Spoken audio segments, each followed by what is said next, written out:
మన ధీరుడు, మన యోధుడు ఎన్ని హ్యాట్రిక్ విజయాలు అందించారు, ఎన్ని చిత్రాల్లో మనకి తన యొక్క సామర్థ్యాన్ని చూపారో మనకు తెలియందే కాదు.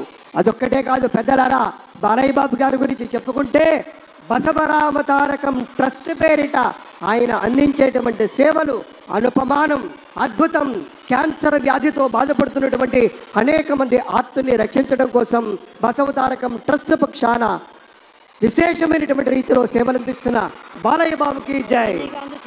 అలాగే మన తమిళనాడు నుంచి ప్రత్యేకంగా విచ్చేసినటువంటి గౌరవనీయుల శ్రీ రజనీకాంత్ గారు విచ్చేశారు, నిరాడంబర యోధుడు. అలాగే మన పెద్దలు మెగాస్టార్ శ్రీ చిరంజీవి గారు విచ్చేశారు. స్వాగతం పలుకుతాం గట్టిగా మన మెగాస్టార్ చిరంజీవి గారికి. అద్భుతం. ఆత్మీయ ఆలింగనాల నడుమ సహేతుకమైన సప్రమాణికమైనటువంటి రీతిలో ఆ వినయం చూడండి మన రజనీకాంత్ గారిది. ఎంత ఎత్తుకెదిగినటువంటి గొప్ప కళాకారుడు అయినా కూడా వదిగి ఉండేటువంటి ఆ మహనీయులందరికీ స్వాగతం పలుకుతున్నాం. It gives us great pleasure to welcome Talaiva superstar Rajinikanth garu and Lata Rajinikanth garu to Andhra Pradesh for this momentous occasion. Padma Vibhushanulu ఆ రోజు మనం అంతా చూసాం. పుత్రోత్సాహం తండ్రికి ఏ విధంగా ఉంటుందో మనకి తెలియదు, కానీ సోదర ఉత్సాహం ఆ సాష్టాంగ నమస్కారంలో మనం అంతా వీక్షించాం. ఆప్యాయత, అనురాగం, అనుకున్నది సాధించి పవన్ కళ్యాణ్ గారు సోదరుడు మెగాస్టార్ గారికి సాష్టాంగ నమస్కారం చేసిన తరుణం మనందరి కళ్ళల్లో కూడా నీళ్ళు వచ్చాయి, ఆనంద బాష్పాలు వచ్చాయి. ఒక విజయాన్ని సొంతం చేసుకుని తిరిగి ఇంటికి వెళ్ళి తల్లి గారికి, వదిన గారికి, అన్నగారికి చేసిన సాష్టాంగ నమస్కారాన్ని ఈరోజు సభాముఖంగా గుర్తు చేసుకోవడం అవసరం అనిపించింది. It gives us great pleasure to welcome all the dignitaries across the world. ఇప్పుడు ఒక సాంస్కృతిక అంశంలోకి వెళ్లే ముందు ఒక ఆడియో విజువల్ ప్రెజెంటేషన్ ప్లే చేయవలసిందిగా టెక్నికల్ టీమ్ ని రిక్వెస్ట్ చేస్తున్నాం. ఏవి ప్లీజ్. ప్రజల నుదిటి రాతను మార్చిన నాయకత్వం శ్రీ నారా చంద్రబాబు నాయుడు. చిత్తూరు జిల్లా నారావారిపల్లెలో శ్రీ ఖర్జూర నాయుడు, శ్రీమతి అమ్మనమ్మ దంపతులకు 1950 ఏప్రిల్ 20న జన్మించారు శ్రీ నారా చంద్రబాబు నాయుడు గారు. విద్యార్థి దశలోనే నాయకుడిగా తన ప్రస్థానాన్ని ప్రారంభించిన చంద్రబాబు గారు 28 ఏళ్ల పిన్న వయసులోని చంద్రగిరి శాసనసభ నియోజకవర్గం నుండి ఎమ్మెల్యేగా గెలుపొంది రాష్ట్ర శాసనసభలో అడుగుపెట్టారు. 30 ఏళ్ల వయసులోనే ఆంధ్రప్రదేశ్ రాష్ట్ర చలనచిత్ర పరిశ్రమ, పురావస్తు శాఖల మంత్రిగా బాధ్యతలు చేపట్టారు. 1995 సెప్టెంబర్ 1న ఉమ్మడి ఆంధ్రప్రదేశ్ ముఖ్యమంత్రిగా ఆయన ప్రమాణ స్వీకారం చేసే నాటికి శ్రీ నారా చంద్రబాబు నాయుడు గారి వయసు 45 ఏళ్లు. ప్రజలు వేరు, ప్రభుత్వం వేరు కాదని, ప్రజలే ప్రభుత్వం అని అంటూ ప్రజల వద్దకు పాలనను తీసుకువెళ్లిన మొదటి ముఖ్యమంత్రి ఆయన. చంద్రబాబు గారు అధికారం చేపట్టే నాటికి ఆనాటి రాష్ట్ర ఆర్థిక పరిస్థితులు అనుకూలంగా లేవు.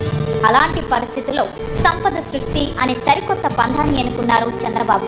అదే సమయంలో ప్రభుత్వంలో ఉన్న 47 కీలక శాఖలను నిరంతరం పర్యవేక్షిస్తూ ఫైళ్ల క్లియరెన్స్ వారోత్సవాలు నిర్వహించి ప్రభుత్వ యంత్రాంగంలో పని సంస్కృతిని పెంచారు.